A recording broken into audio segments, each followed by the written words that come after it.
Well, guys, we are currently sitting in the Shiba Inu buy zone, and you might not be familiar with what this means. This isn't me telling you to go buy SHIB right now. You can do whatever you want. This isn't financial advice, but there is a reason that Shiba Inu is holding up in a significant way in these ranges, and I want to talk about that, but we do need to also talk about some buying that's going to take place over the course of the week, as well as a viewer comment talking about Shiba Inu potentially adding back a zero. So if you guys are new or haven't already, show your support for the channel down below. It's been growing like crazy, and it's all because of you guys. Now, we've been talking about this green box all the way since back here in the early part of April. And Shib has done a very good job of escaping this range and seeing some upside in terms of price. And even as Shib has dipped into here before, if it's going to target the bottom of this box, it's usually in an aggressive way. We usually have an aggressive drop in the market, a shakeout event, whatever it may be, right? For the most part, it tends to live around the top here. In fact, it tends to be in this very, very slim band here. And there is an important reason why that is. It's because this is where one of the largest concentrations of Shiba Inu holders reside. So basically, in these ranges, this is where personally I'm looking at accumulating. Yes, I did buy some. Where was that? Right, kind of right up in here. So obviously down a little bit on that right now. But obviously, like we've talked about many times before, I did most of my buying all the way back here in the fire sale range. We identified some of the best times to accumulate SHIB. And what I noticed is that in these ranges, we actually have a 17% concentration of Shiba Inu holders. So over the past few days, SHIB has had some volatility. We saw the wick down. I talked about SHIB when it was down around 40117 back on Friday morning. And at that time, the percentage of holders in profit at that time was only 17%. The percentage of holders at the money at that point was 17%. So we're actually sitting in a very large concentration of Shiba Inu holders that actually accumulated SHIB right in this range right here. This is kind of we'll call it our happy band, our buy zone, right? This is where you see extreme buying to defend price. That's why SHIB tends to, if it dips down here, it might hit the bottom of this very thin band and then tend to see some upside, hit the bottom of this, close to the bottom of this band, bounce to the upside. And right now you guys might notice we are in this band. All right. That is a very, very good sign for SHIB price stability. That's why earlier, I talked about SHIB kind of coming down on that daily stochastic RSI. We might kind of trickle down to the bottom of this, kind of flatten out as this attacks the oversold range in terms of daily stochastic RSI.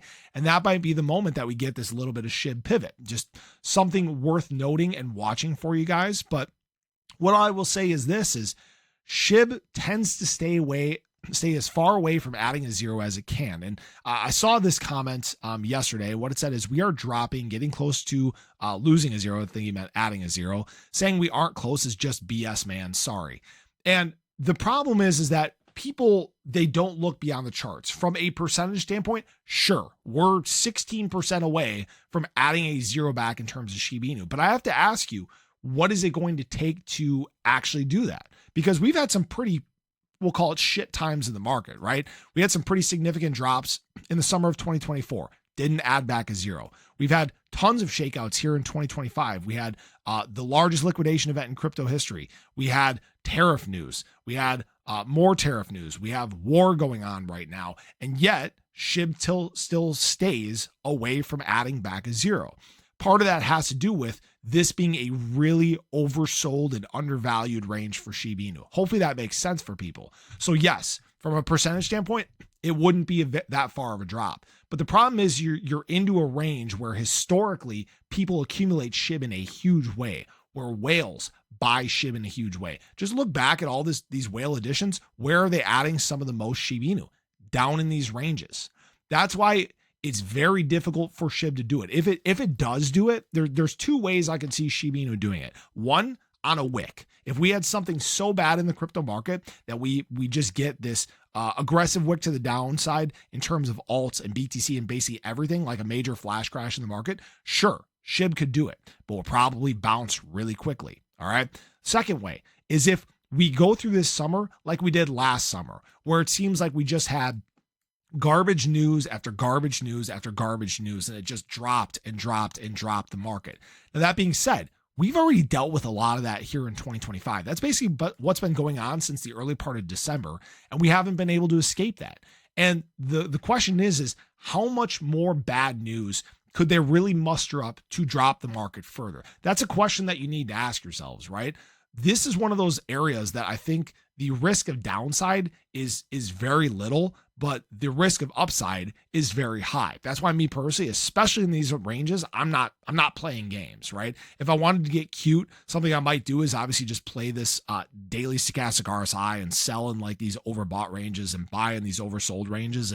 But I'm not trying to do that right now. Me personally, it's just accumulation. I'm just trying to continue to round out my bags the deeper we get into this cycle, because I know there's going to be a moment where the market just goes on a rally out of nowhere. And I'm going to talk about this more in another video and a time frame for when this may happen. But this is not the spot to play games. All right. We've seen this many times before. We've seen the shakeouts happen before. And what it tends to lead to is actually some pops in the market as people get caught. Like we've talked about, the bear traps, right? And what I will say is that there are some pretty big people that are buying once again as we get into the week. Michael Saylor hinting that he is going to be accumulating some Bitcoin. Go figure. Now, what I will say is that for whatever reason, it seems like when Michael Saylor buys BTC, the market tends to dump. So hopefully that's not the case. But we've also seen a strong trend, even with the negative news from overseas, that institutional money is continuing to accumulate assets, Ethereum, BTC, etc. Right?